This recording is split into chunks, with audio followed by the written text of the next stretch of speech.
പറയാൻ പോകുന്നത് മുതലയുടെയും എലിയുടെയും കഥയാണ്. ഒരു കാട്ടിൽ ഒരു നദിയിൽ ഒരു മുതല ജീവിച്ചു വന്നിരുന്നു. മുതലയ്ക്ക് കൂട്ടായി ആരും തന്നെ ഉണ്ടായിരുന്നില്ല. മുതല തനിച്ചാണ് നദിക്കരയിൽ ജീവിച്ചു വന്നിരുന്നത്. അതുകൊണ്ട് തന്നെ മുതലയ്ക്കാണെങ്കിൽ എപ്പോഴും സങ്കടമായിരുന്നു, ആരും തനിക്ക് കൂട്ടില്ല എന്ന് പറഞ്ഞുകൊണ്ട്. അതേസമയം ആ നദിക്കരയ്ക്കടുത്തായി ഒരു മാൻ താമസിച്ചിരുന്നു. മാനിനാണേൽ ഉറ്റ സുഹൃത്തായി എലി ഉണ്ടായിരുന്നു.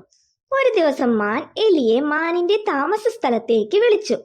മാൻ വിളിച്ചതും എലി സന്തോഷത്തോടെ മാനിനെ കാണാനായി ഓടി വന്നു.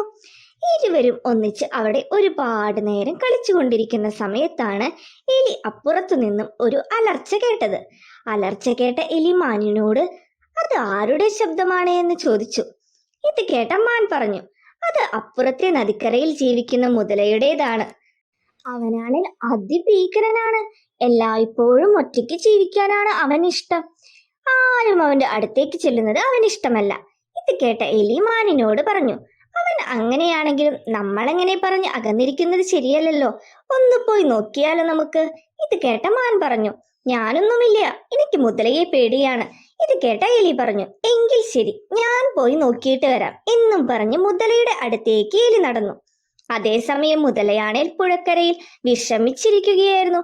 തനിക്ക് കളിക്കാൻ കൂട്ടിനായി കൂട്ടുകാർ ആരും തന്നെ ഇല്ലല്ലോ എന്ന് ഓർത്തുകൊണ്ട്. ആ സമയമാണ് അങ്ങോട്ടേക്ക് എലിയുടെ വരവ്. എലിയെ കണ്ട മുതല ചോദിച്ചു, നീ എന്തിനാ ഇങ്ങോട്ടേക്ക് വന്നത്? ഇത് കേട്ട എലി പറഞ്ഞു, ഞാൻ അപ്പുറത്തുള്ള മാനിന്റെ സുഹൃത്താ, അവന്റെ അടുത്തേക്ക് വന്നതാ.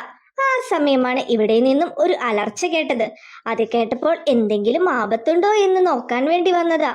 ഇത് കേട്ട മുതല പറഞ്ഞു, ആദ്യമായിട്ടാ ഒരാൾ എന്തെങ്കിലും ആപത്തുണ്ടോ എന്ന് തിരക്കി എന്റെ അടുത്തോട്ട് വരുന്നത്. ഞാൻ എപ്പോഴും തനിച്ചാണല്ലോ. ഇത് കേട്ട എലി ചോദിച്ചു, അപ്പോൾ മുതലയ്ക്ക് കൂട്ടുകാരൊന്നുമില്ലേ? ഇത് കേട്ട മുതല പറഞ്ഞു, എനിക്ക് സുഹൃത്തുക്കൾ ആരും തന്നെയില്ല. എന്നെ പേടിച്ചിട്ടാണെന്ന് തോന്നുന്നു എന്റെ കൂടെ കൂട്ടുകൂടാൻ ആരും തന്നെ വരാറില്ല.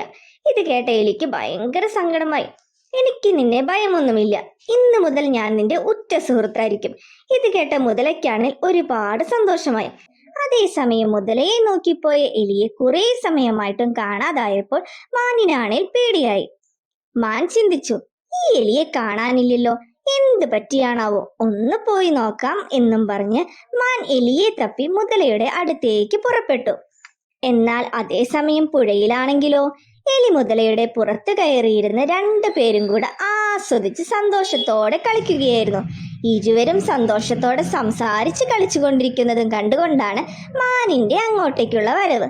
ഈ കാഴ്ച കണ്ട മാനാണേൽ അത്ഭുതപ്പെട്ടു.